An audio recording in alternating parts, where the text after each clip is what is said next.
Leave this view for a moment. We're going to go to maybe a more familiar view to you, your MLS. This is the first thing we want to discuss. How are you going to access your new Instinet Solutions Transaction Desk account?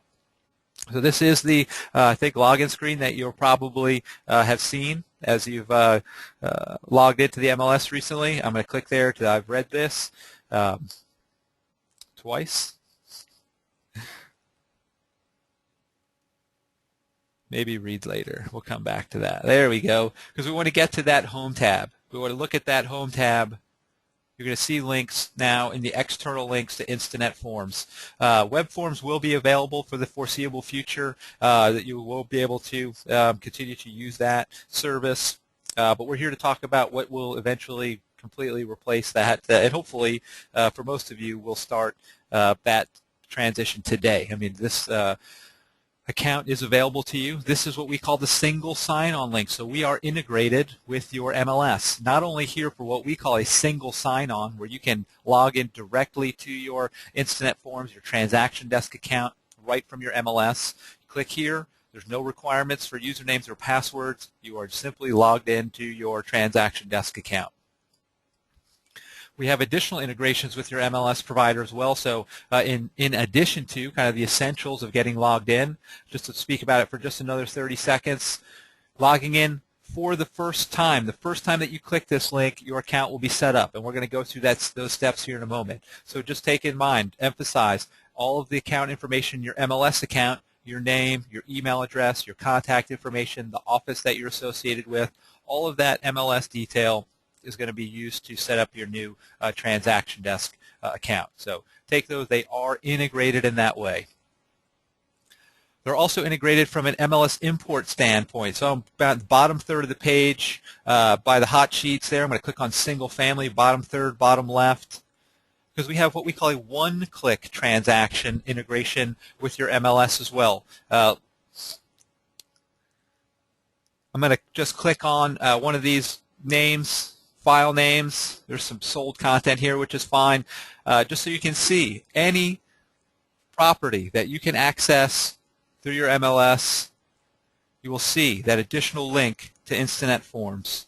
In terms of InstanetForms, when you click here underneath the picture, middle third, left-hand side of the screen, this will accomplish three things. You will be logged directly into your transaction desk account. A new transaction file will be generated, and the MLS details, address, city, state, zip, legal description, that content will auto-populate your new file. So good opportunity there to immediately start a new transaction right from your MLS listing. More likely it's going to be an active listing or other status, but all of these statuses are available. So let me just back up here, back up to that page to show. Let's see if I go to home. Here we go. There we go. First day with the new feet. Back to the home tab. Single sign-on through the external link. One-click transaction through the MLS details page. Integrations with your MLS provider. The first time that you click here on InstanetForms, the first time you click on that, you're going to go through a series of pre-flight system check. I'm going to click on this tab. These are the steps that you will go through. And whoops. What we call a pre-flight system check. There are no proprietary software to download. There's no downloads to install on your computer. It is entirely web-based application. Within that, there are some internet requirements. And from this point, within your go-to training sidebar, there is a materials section within that sidebar. That materials section contains a PDF document with browser compatibility. We've been offering a number of different webinars today and tomorrow and going forward.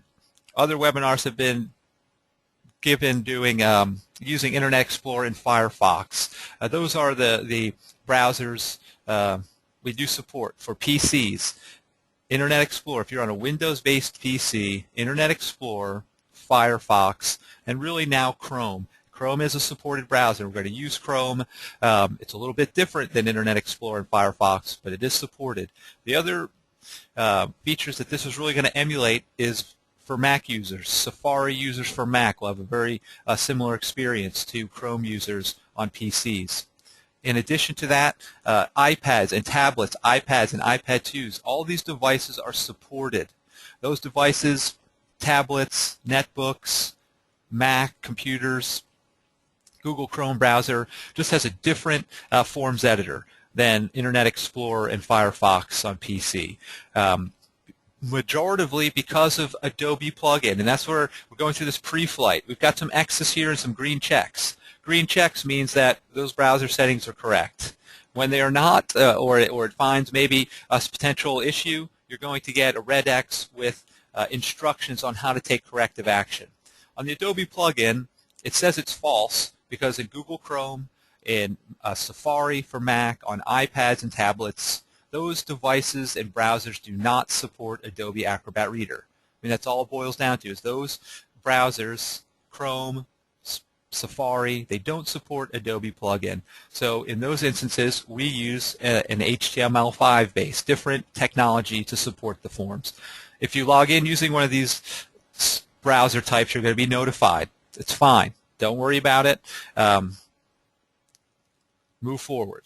Same thing, you're going to receive corrective action and feature. So one thing that didn't pop up because it was already set correctly is pop-up blocker. Bottom third, bottom left, you want to allow pop-ups from Transaction Desk to get instructional pop-ups, to get messaging, save prompts, calendar icons. So it's a very important feature, essential to allow pop-ups from Transaction Desk as you log in to your account. So little check here. Just want to speak to that again. Within your go-to training sidebar, there is a material section with the supported browsers. Absolutely, Internet Explorer and Firefox are supported, but also Chrome, Safari, and other features of those kind of devices. Next step is terms of service. You will be asked to agree to the terms of service. Essentially, as long as you're agreeing not to resell our product, I think you'll be all right with the terms of service. You will be asked or prompted the very first login, bottom right-hand corner, bottom third right-hand corner, clicking on that arrow to move forward to now log in to the online account. You will only be prompted to do that the very first time, and at that same time your account is set up with your username, your information, your email, your contact. All that content is populated from your MLS account. We refer to this view that you log into the first time as the Lite view. And if I can draw your attention to the top left corner, top third of the screen, left corner, Transaction Desk Lite. Lite is referred to as the less is more. It is the most commonly used features of Transaction Desk, forms, document storage, Authentisign, the most commonly used features. As opposed to the Pro view, if you follow me to the top right corner, top third, top right, the Pro view. Same exact account. You have access to both. You decide which is going to be the appropriate view for you. Lite, less is more, basic features of transaction management. Pro, more is better. More services, more features, more document management tools, more transaction management options. Sometimes too many options can be overwhelming. So if it's too much, the Lite view is that less is more. So we will offer future Pro, Intro to Pro, and DocBox, all of the services. You can certainly, if you are tech hungry, if you've been kind of waiting for this moment, this opportunity, my sense is you want to try out the Pro. If you've been dreading this moment since you heard it announced that you were going to be transferring over, maybe start off in Lite, and then you can think about migrating over to Pro. But absolutely same exact account, different transaction management features. All the content is available through both views, whichever you're most comfortable managing your sale files. Because that's all what it boils down to, is managing sale files. First thing I want to show you, Forms icon, left-hand side of the screen, clicking on Forms,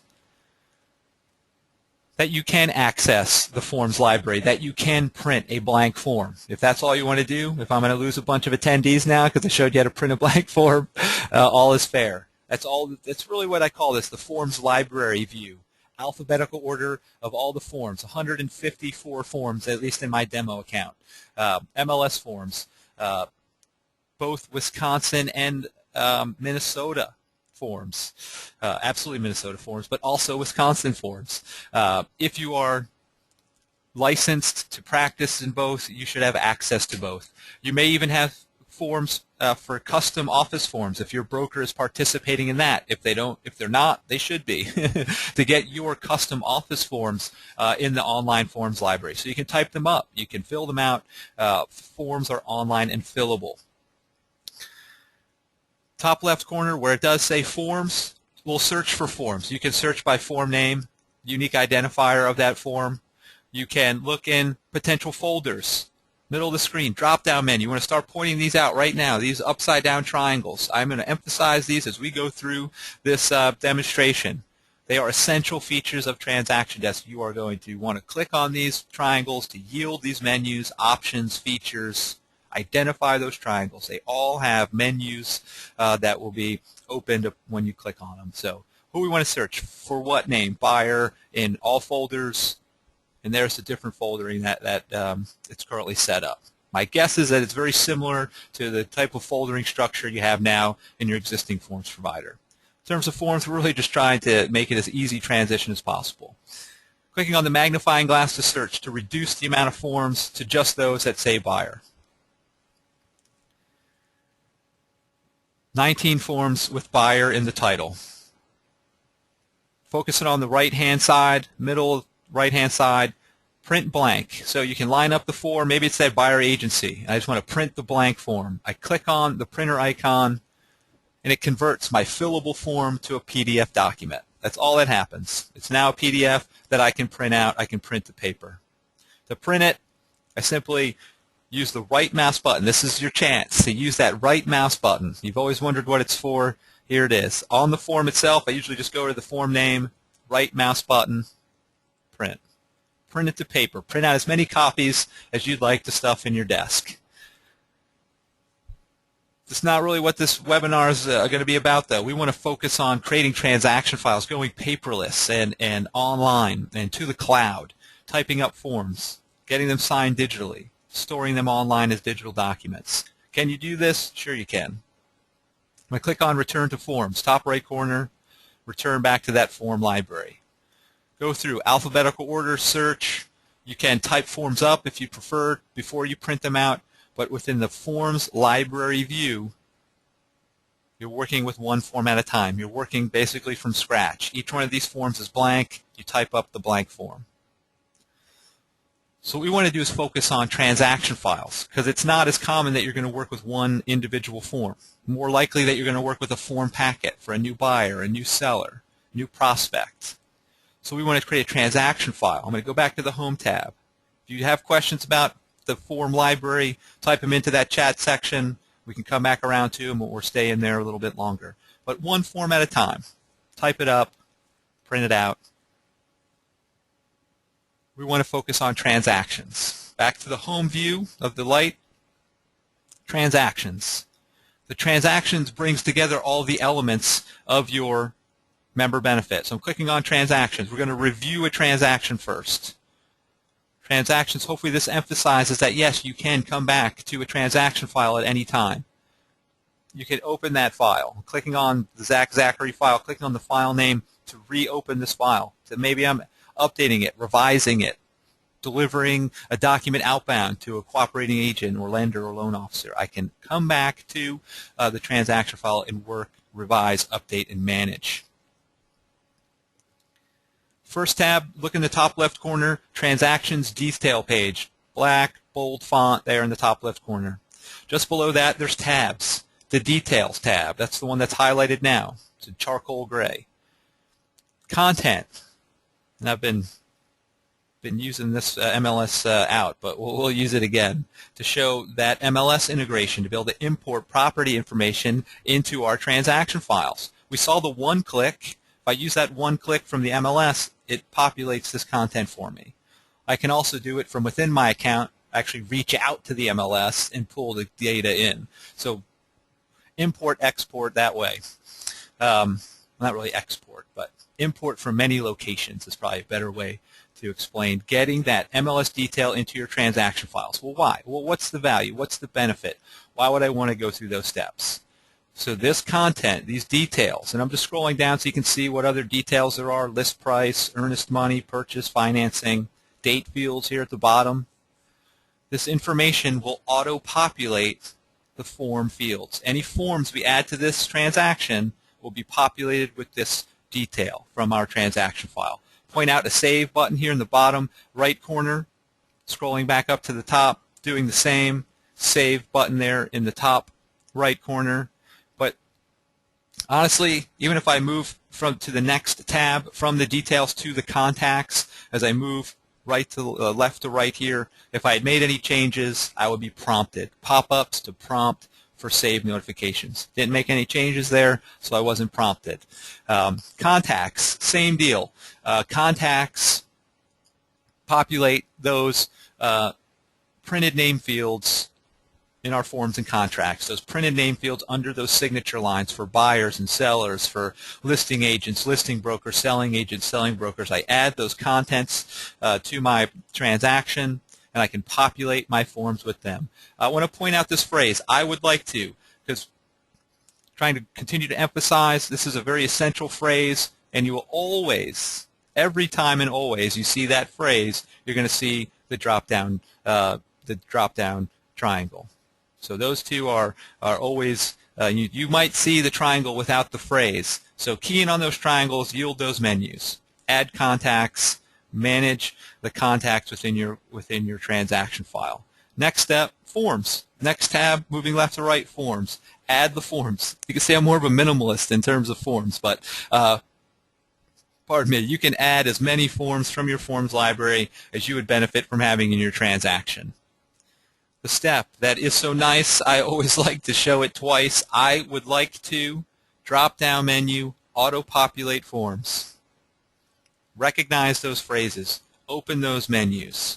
This is where you're going to find the services within your transaction desk. And it really brings up, just before, let me just click on the go arrow there, that arrow to auto-populate. Your forms will be populated with details, dates, and contact information. Pop-up.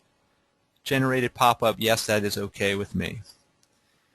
When speaking to the difference of what's the difference between Lite and Pro, the answer is in these drop-down menus. The Pro view has more choices. At its base, that is the difference. Pro has more choices, more transaction management choices than Lite. But forms, element of your transaction file. Documents, next tab over, documents. Because if forms are online and fillable forms in my forms library, documents are everything else. And you have unlimited storage, 4 different types of toll-free faxing services, part of your member benefit. To retain signed, ratified contracts, home inspections, settlement statements, surveys, qualification letters, loan payoff amounts, whatever you're receiving, that barrage of paper that you're receiving throughout the sale process, load it back into your online account. You can scan and upload. There's that phrase, I would like to. You can certainly scan and upload. You can use faxing features to receive faxes directly to your online account. Fax back cover sheets. And we'll see these as we start our file. We'll get back to showing how these cover sheets, fax back cover sheets, will deliver return faxes right to your online account. 4 different types of faxing services, unlimited storage, document management. For everything else, it's nice to type up forms. It's better to have them signed. And those are the ones you have to save for state-required retention. History is the final tab. Captures all of the activity that takes place within your online transaction file. All of the activity. Might not make a ton of sense in the Lite because besides yourself, only your broker has access. Your sponsoring broker is the only other user who has access to your transaction file. If you migrate over to the Pro view, you can start opening up your transaction file to clients and cooperating agents and lenders and title officers. You can grant participant access to the Pro view. You can share your files with other real estate agents in your office, your business partner, your team member, your transaction coordinator. So History becomes much more vital when you have those other parties with access, if you give it to them. Again, these are all options. That's why there's so much more in the Pro. Lite, less is more. Sticking with the less is more approach, going back to transactions. I'm in the top third, shading to the left a little bit, second row of links, transactions. That is what a file is. Those are the elements: details, contacts, forms, documents, and history. The 5 tabs of a transaction file. Now we want to go ahead and start a new transaction file. I would like to create a new transaction file and click on the Go arrow. So now we're going to start a new file. Start adding content, auto-populate our forms, type them up, prepare them for digital signatures. The Pro view is part of your member benefit. Lite and Pro, you decide which view. There's no additional costs for any of the Pro services. It's the same. It's the same exact account.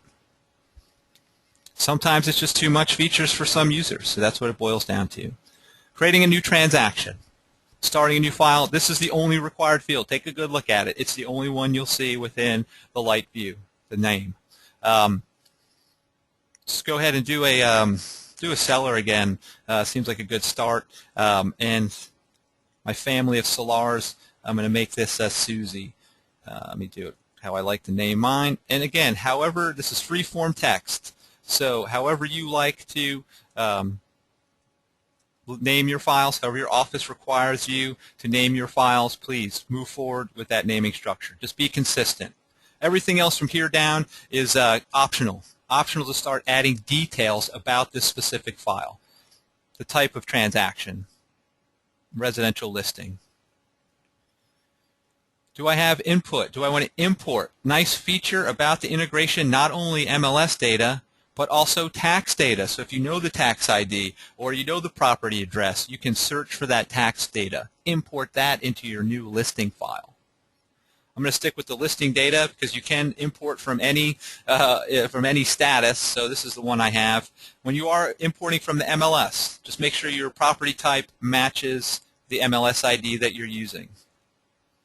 I'm going to show that import feature, but not only from the MLS, but also from tax data. As you move forward, one thing I'm a huge proponent of transaction templates. You can template your entire file process. You can add predetermined forms and contact placeholders and things like that, documents. As we move forward and offer additional webinars, we can show you how to set these up. But they are very nice ways to reduce redundant data entry, reduce time, energy, and effort, increase consistencies and efficiencies. But optional features, again, just to add content to our new file. I am the selling agent. I'm applying myself as the agent, my broker as the broker. If that was different, if I was the buyer or neither or both, I could certainly change that to the appropriate contact. Where should I be added in? Where should my office be added in? We'll stick with seller. We're going to click on the bottom third, bottom right, clicking on Save. Saving this transaction file. Name, reaching out to the MLS to grab property information, to pull that in, adding myself and my broker into the file as contacts. New transaction file. Content that's been brought in. Address, city, state, zip, property, year built, legal description. And just because it's auto-filled, you can, I don't think it's completely would want to do that, but you can change it. You can still update it, make adjustments. Maybe the list price is better. Maybe now we want it to be $129.9. You can make these adjustments. You can add the inclusions and exclusions. Whatever detail is going to populate your forms, add it in. Kitchen appliances. Very vague. It excludes the riding lawnmower. Something like that. Go through, add details. Why? Why are you wasting time adding details? Because it's going to auto-populate our forms and contracts. So add your features in. Some of this has been, so you can see it's been a sold property. It's got that content came in. I can save the bottom right. I can save top right. Otherwise, as I go to leave this, to go to the Contacts tab now, we've added details. Going to Contacts. You will be prompted to save your change. You always be prompted to allow pop-ups too. So if you ever get in on a computer that isn't allowing pop-ups, you're going to get that maybe a yellow bar under the web address field that says this site is trying to allow pop-ups, allow once, allow always.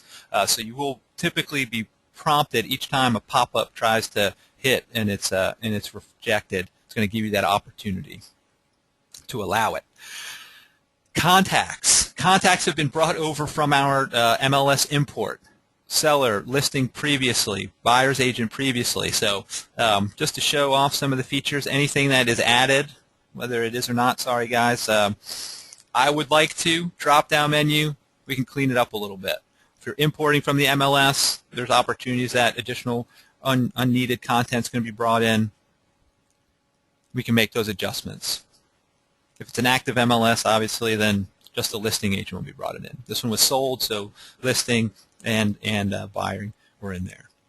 Who else do I want to add? I definitely want to add Susie, so I would like to add the transaction contact. Again, middle third, right-hand side, clicking on that arrow to add our contact type. What type of contact is Susie? Susie is a seller.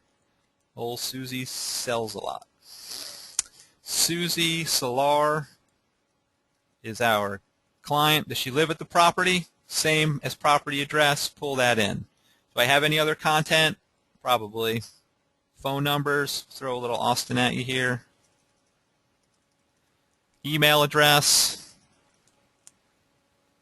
Bottom left corner, add to my contacts. So as I select that checkbox, start sliding to the bottom right corner to save. When I click save, two things are going to happen. Susie is added to my transaction file. And if you follow me to the top third of the page, shading to the right, that contacts, she's been added to my transaction desk contact database. Unlimited storage for prospects and contacts.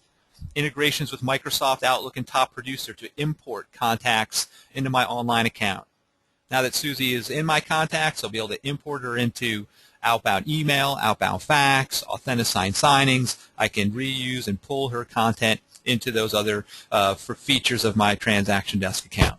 If there's multiple sellers, and there probably will be most of the time, husbands and wives, brothers and sisters, parents and children, add them in separately as separate contact types so that each will auto-complete those printed name fields under those signature lines. Add them in separately. 2 sellers, 3 sellers, 2 buyers. Separately so that each will auto-complete those printed name fields under the signature lines. Otherwise, tabbing now from contacts to forms, moving left to right, clicking on forms. We want to add forms to this transaction file. This is why I'm a huge benefit of templates. You can see templates right up there, top third, top center. By setting up templates, you can predetermine what forms are added in. Otherwise, we're just going to do it quickly manually. I would like to add new form, click on the arrow, access to the forms library. A quick double click on the folder name opens that top folder. Residential listing, here's the foldering options that we have, and residential listing is what we want to work with. Couple forms. Before I start selecting forms, just want to highlight this feature. Press and hold the control key. Use the mouse to select multiple forms. So after we select the first one, we're going to press and hold the control key to select. Not going to change it quite yet. Let me choose that one instead. But go through, select all the forms that you're going to require for this particular property or transaction type. Pressing and holding the control key to select multiple from the list. You can certainly go through any of the other folders as well. I'm going to stop here and add these selected forms. Adding the forms to my transaction file. What do I want to do now? I want to type them up. But before I go into Forms Editor, I would like to, there's that consistent phrase, drop-down triangle, auto-populate forms. I'm going to select that action. I'm going to click on the Go arrow. My forms will be populated, details, dates, contact information, OK with me. Now here's where we're really going to see the fundamental difference between if you're between using Chrome browser, Safari browser, an iPad 2, other internet device like that, when we click on the form name to launch this form in Forms Editor, this is where we're going to see the predominant difference than if you're using Internet Explorer or Firefox on a PC. It just looks a little bit different than it does. Same features, same setups, but just a little bit different look to it because it's just in a different technology, HTML5.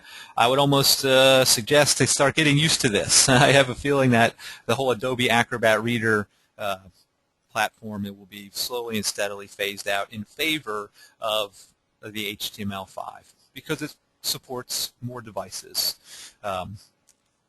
Otherwise, if this is the first time you've seen it and you're going to use Google Chrome, Safari for Mac, iPad or iPad 2, this is exactly what you'll see. Fillable fields. All of the light blue fields are fillable. As I hover my mouse there, it will tell me the name, maximum number of characters. Click on the field to activate it, type, or paste to add details. You're saying, Greg, that's a date field. It is, and that's a little date icon right next to it. A little calendar, so if I click there on the calendar, I can yield a calendar as well, just to show that you can type in those fields too. So if you don't have a particular date, you don't have to choose from the calendar. If you do, you can take those, make those appropriate adjustments. But there are no restrictions from copying and pasting. You see we did benefit from content auto-populating. Just below the legal, line 5, type to add details. Tab to go to the next fillable field. Tab. Susie, she benefited or assigns. I can still add content to that field. That looks good. Tab. Do I have to tab? No. I can point and click my way through as well. Calendar icons. Choose the appropriate dates. Whatever's appropriate. Click to the next field. Terms. Type to add or complete form fields. Right, so it shouldn't really be all that much different than however you're typing them up now. If you're typing them up online, you have fillable fields. You go through, type to complete those fillable fields. Check boxes much the same way. Click to select. If you are a fan of keyboard shortcuts, you can use that tab to leave that field as well. Go through, complete all of the required and optional.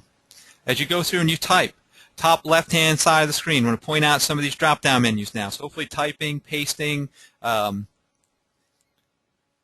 different ways to get the content into the fillable fields. Once you have, you can start saving the changes that you make. Certainly want to encourage you to save your changes.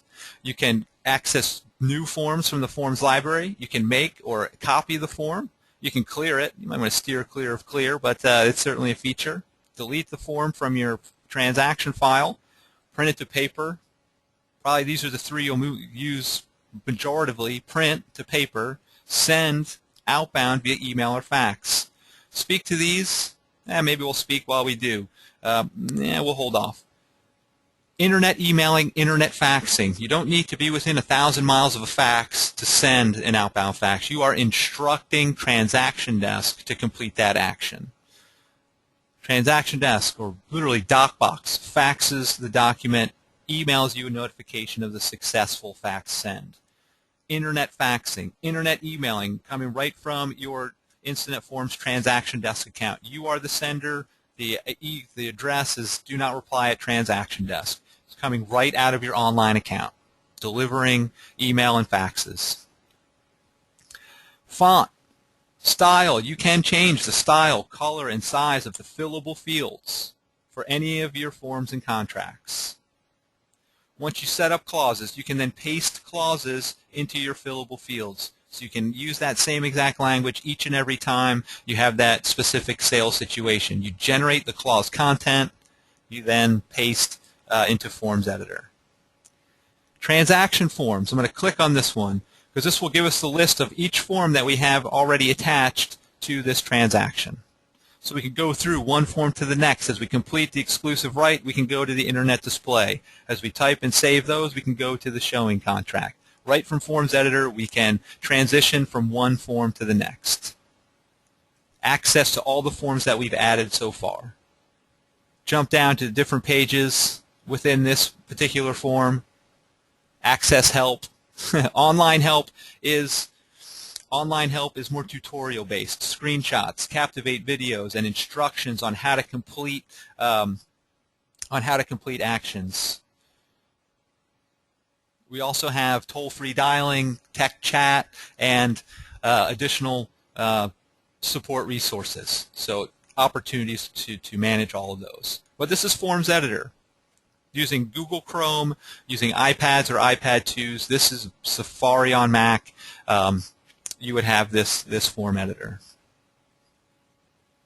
So from here, I'm actually just going to file. I am going to save my changes. We made a few, so I'm going to save them.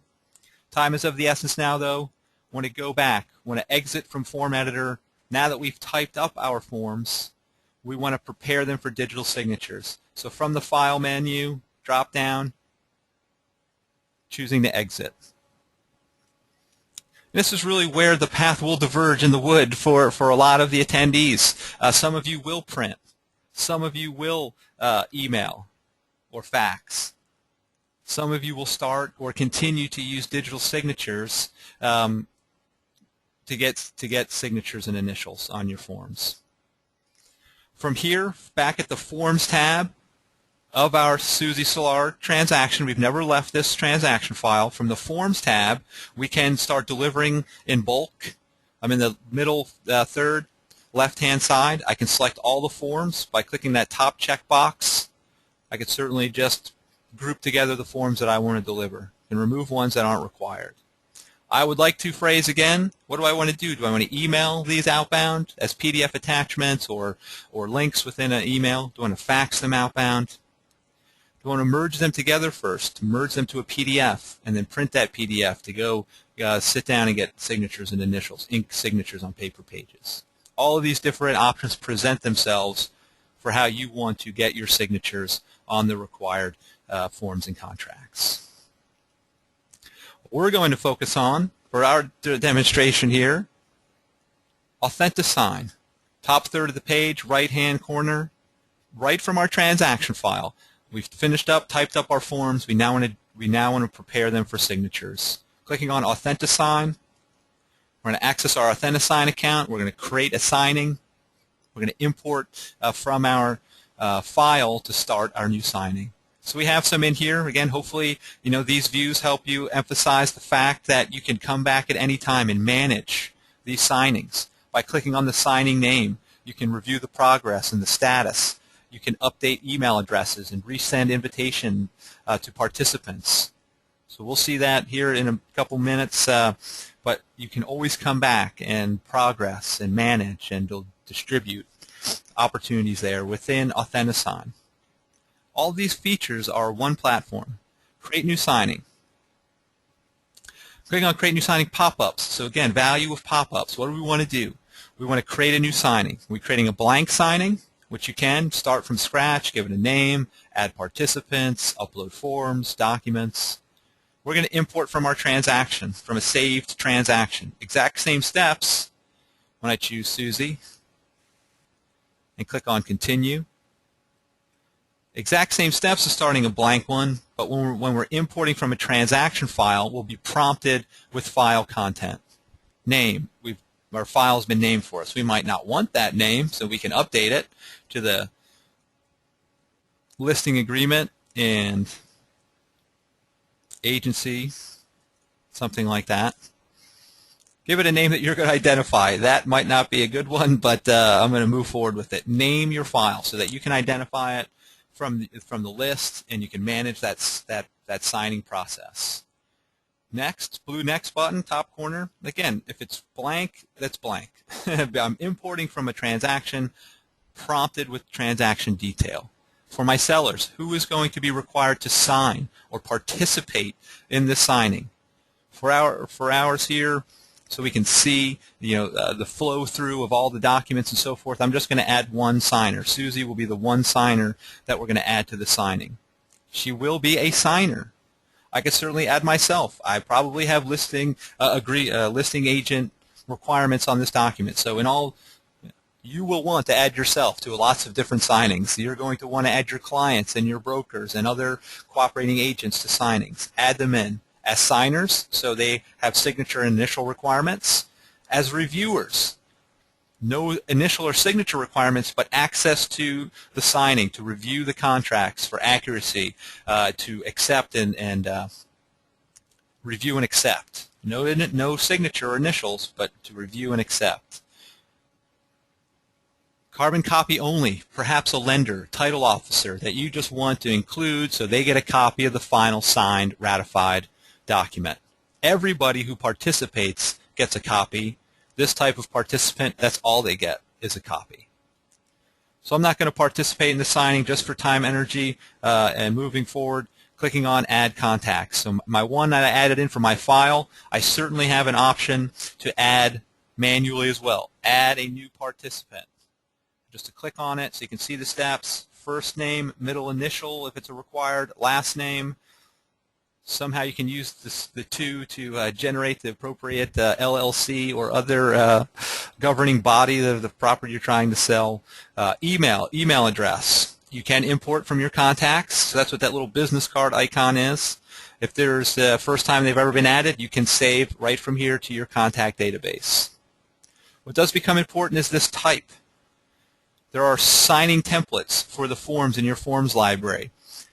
Those signing, like a listing agreement, has signing requirements for sellers, for listing agents, brokers. As you add those contact types, sellers and listing agents and brokers, those will be identified and pre-plotted with your participants to those pre-plotted blocks on the forms and contracts.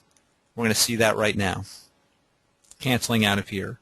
If you needed to update Susie's name, if you realize that she goes by her full name, Suzanne, or uses her middle initial, you can make that adjustment here.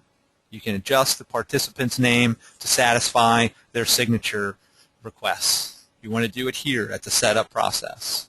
Add your participants, whomever you would expect an ink signature on a paper page, get the digital signature initial on the digital page. Click on Next. Now we're going to import the forms that we want to include in this signing. We can upload any documents that we have saved in our hard drives, our USB thumb drives, wherever we have it, we can get it into our signing.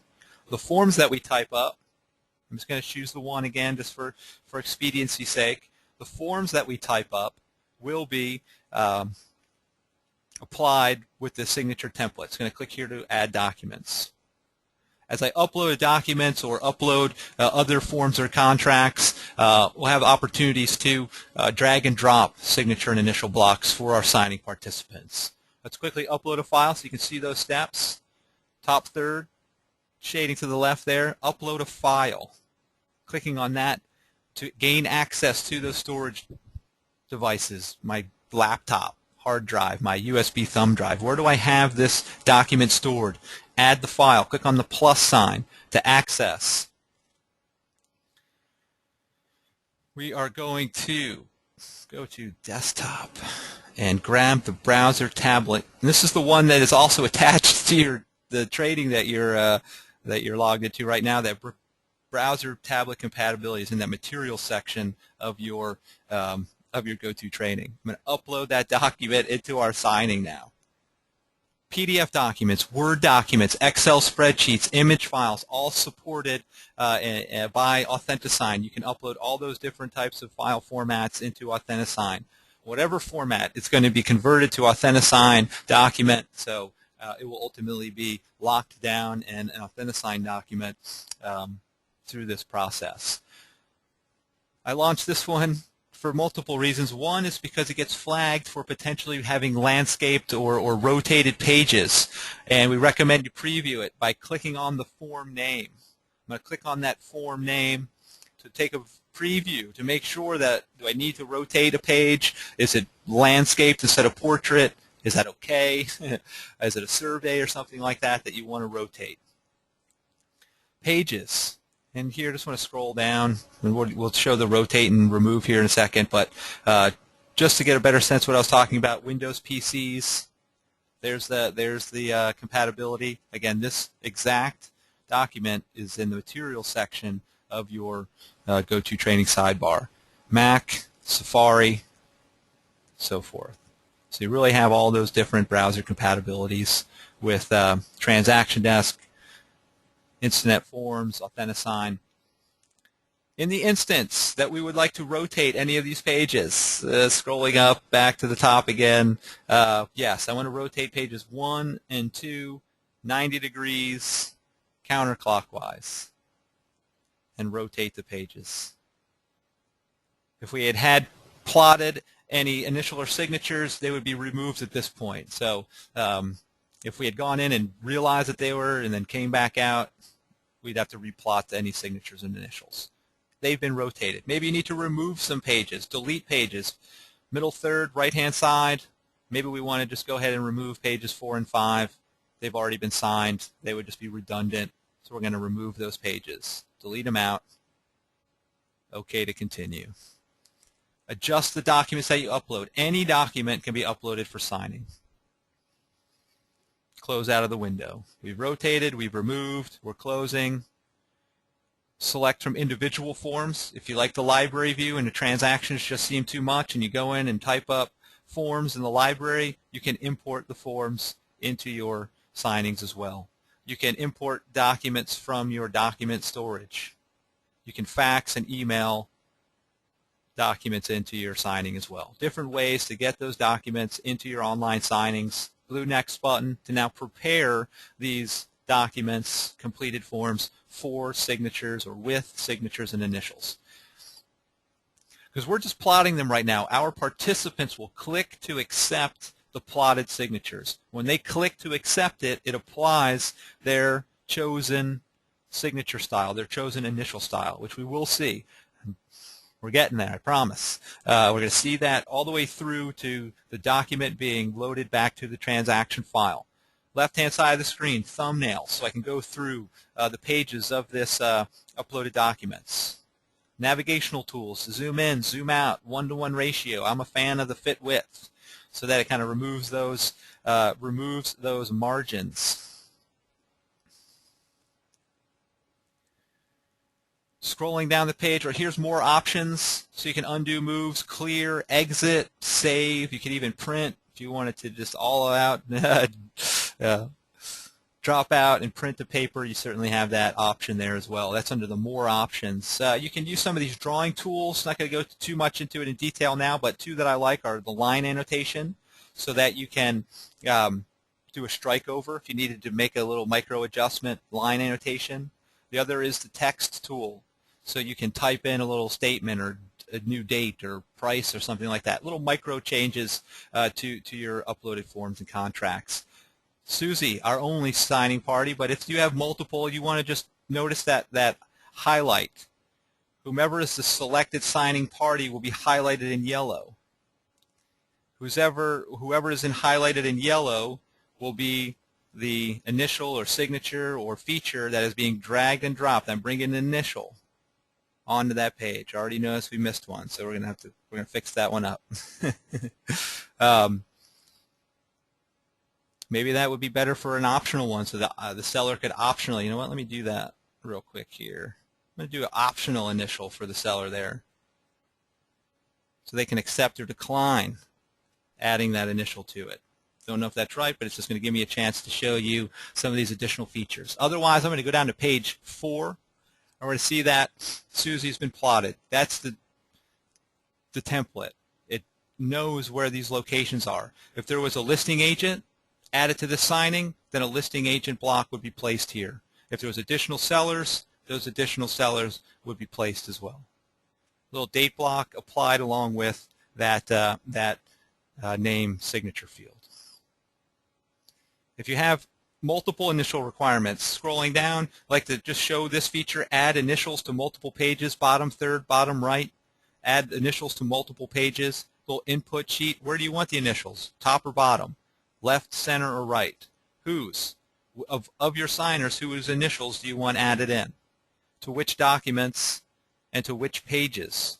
So you can set that type of input to add initials to multiple pages simultaneously. Choose the initial size, large, medium, or small, kind of depending on how much space you have on the form. Add the initials. I'm going to cancel out, but that's how you can add multiple initials to multiple pages.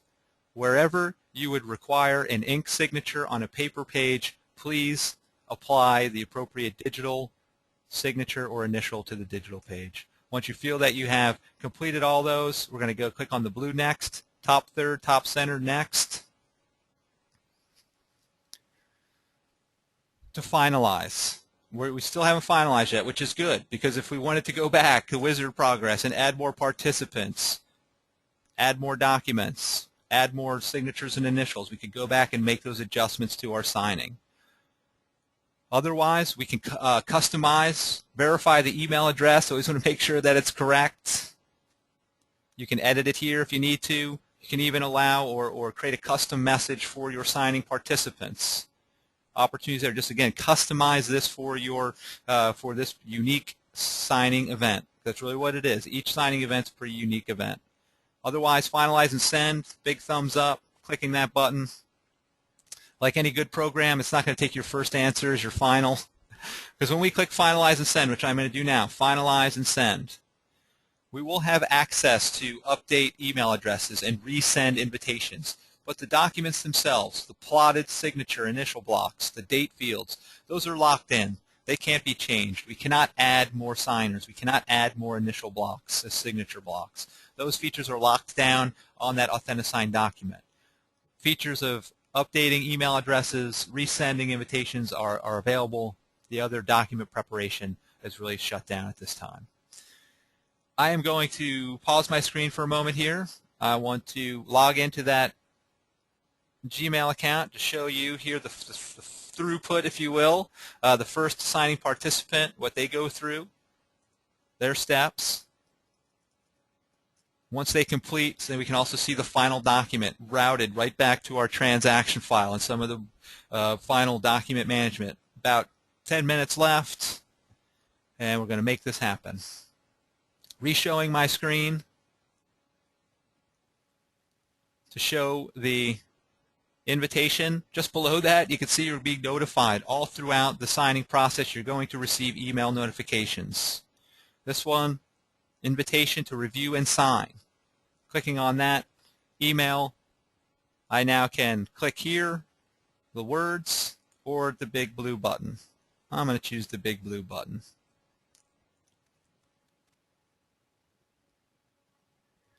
Question come in about being able to receive and re-upload these signed documents. Absolutely, yes. If you receive an offer from a from a buyer's agent with their buyer's signatures, and they forward that to you as a signed Authentisign document, you can take that same document, upload it into Authentisign, and prepare it for your clients, your sellers' signatures and initials. You can even mark it up a little bit to say, you know what, this is a great offer, but we want to change this to make a couple adjustments, and then prepare it for your sellers' signatures. So absolutely that option is available.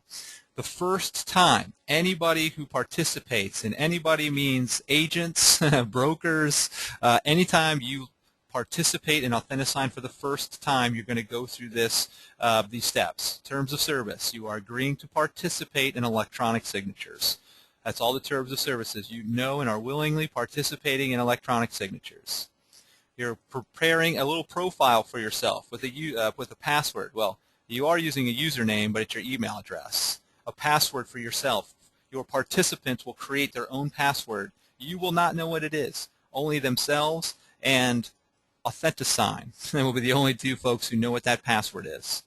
I say Authentisign because they can do password retrievals if they forget what it is. Bottom third, bottom left, signature, modify. Clicking here, they want to choose a signature font style that best represents their written signature, or whichever one they want to represent their signature on, that's fancy, on electronics. because they are going to agree that the unique identity and signature, I have approved representations of my signature and initials. Confirm and accept.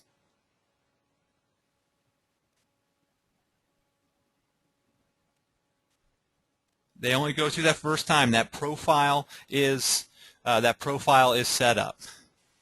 While this is loading, questions come in. How do I edit a form once I am in the Authentisign wizard step 3? I see when I preview the form that a box has not been checked. There are some check boxes when you're in the preparation. There are some checkbox features that you can select. There is the checkbox drag and drop feature, and there is the radio button drag and drop feature. To determine which one you would need, look at the checkboxes. If the signing participant should be able to click and accept multiple boxes, if it is an AND scenario, they should be able to, the seller will accept conventional financing and FHA and VA and seller financing. Then that is the optional checkboxes. So you can add 5 and the seller or signing participant can click to accept up to all of them. The radio buttons is the either or scenario. So if they can only select one, if it's a is or is not, shall or shall not, then you want to use that radio button. So they select the one that is correct.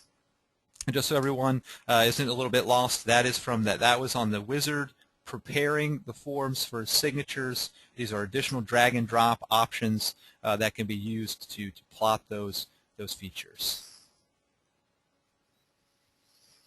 This is what the participant will see. They've accepted the terms of service. They've prepared a profile. Each subsequent login, email address, and their unique password. Thumbnails on the left. Navigation tools. Again, I have to stick to the fit width to get rid of those margins. Click the Start Signing button to locate and highlight the first signing block. Start Signing, top right corner. When that button is clicked, Authentisign will automatically navigate to the first signing block. Like moths through a flame, blinking blue, click to accept. This was the optional, and this is what happens when you put on an optional initial or optional signature. They actually have the option to accept the signature or initial or decline it. Declining it will remove that from the page. We'll accept it so you can see it plotted. But they really do have that choice, whether they want it accept or decline. These are required initials. The other one was a choice. This is a requirement.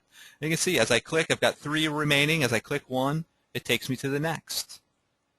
As I get to the next, I click to accept. When I click to accept, that's when the font is being applied. That's when the date stamp is being added. When I click to accept, that's when it's applied. That's when the date stamp is added.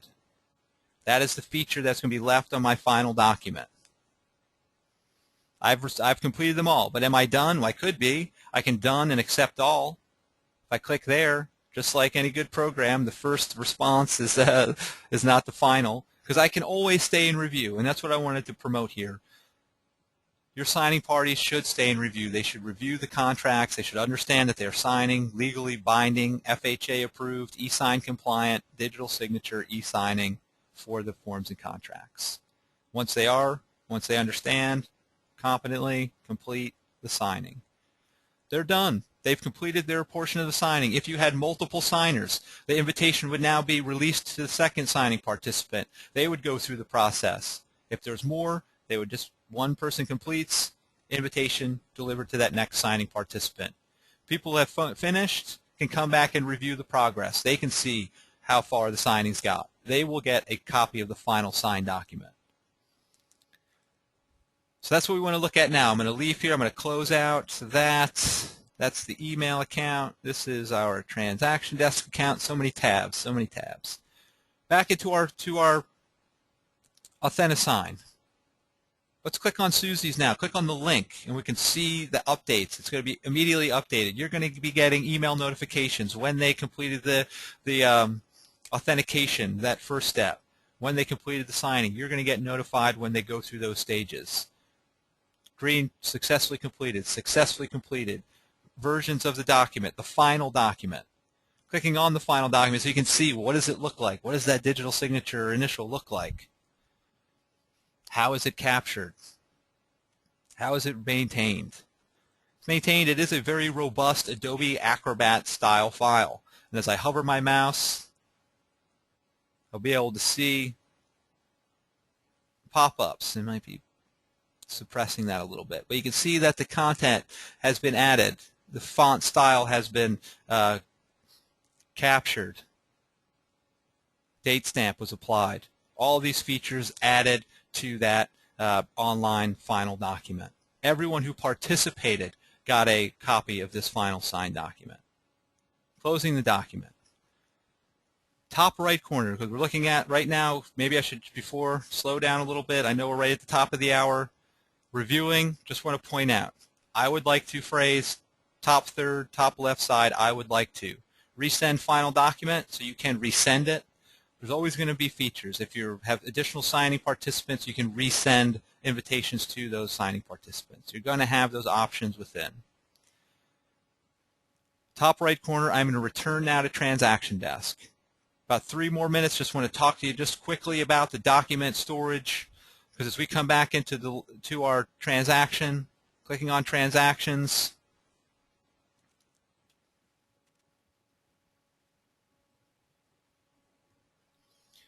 Susie, clicking on the transaction name, to relaunch that. Again, emphasizing you can come back, revise, update, manage the sale process. Tab, Documents tab. Clicking on Documents. See the final document that's been added right back to our transaction. That signed final copy is saved here.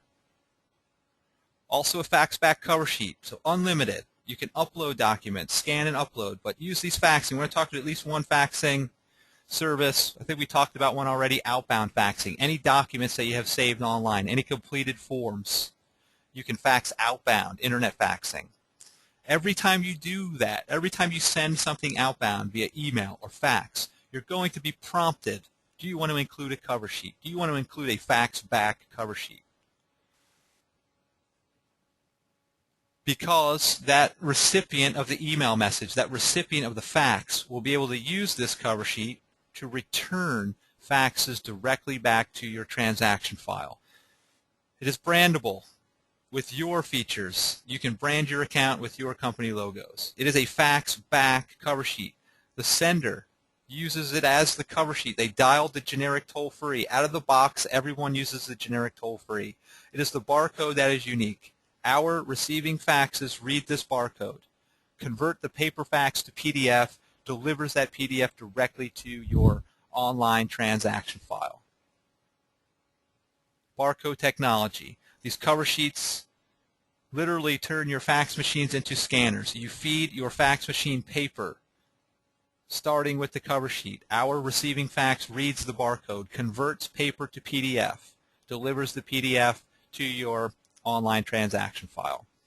The other cover sheet that utilizes the barcode technology is the Instinet fax cover sheet. If you follow me to the top right corner, Instinet fax. It is also a cover sheet that you create. You create this Instinet fax cover sheet, this fax to email cover sheet. You identify an email recipient. You print out the cover sheet. Use it as the cover sheet, dial the toll-free number. Our receiving fax reads the barcode, converts your paper fax to PDF, delivers that PDF as an attachment to the email message, email account identified on the cover sheet.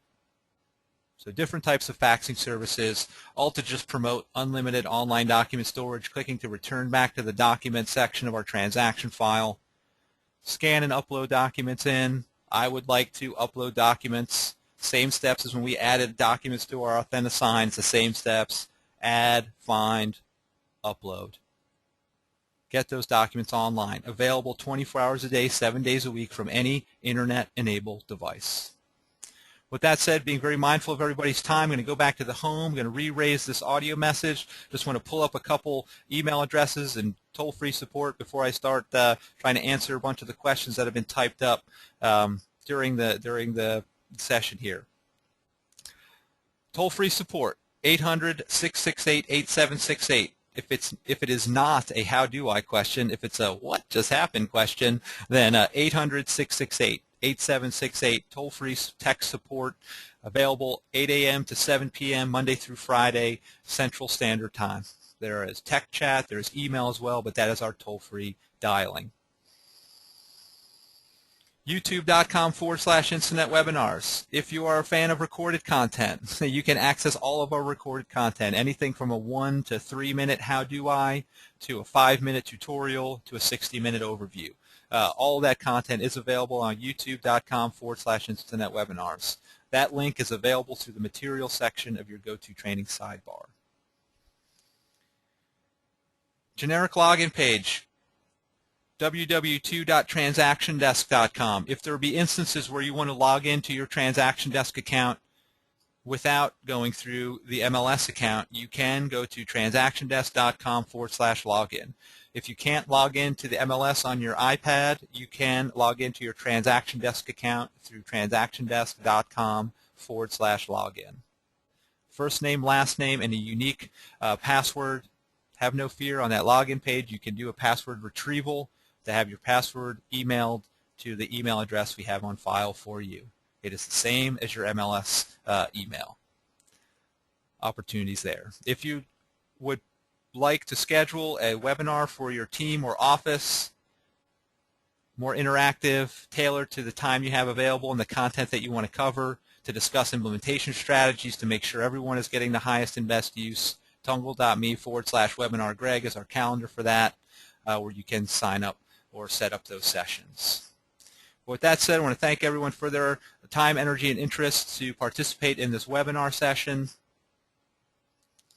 And until we webinar again, I hope you have a tremendous, tremendous afternoon.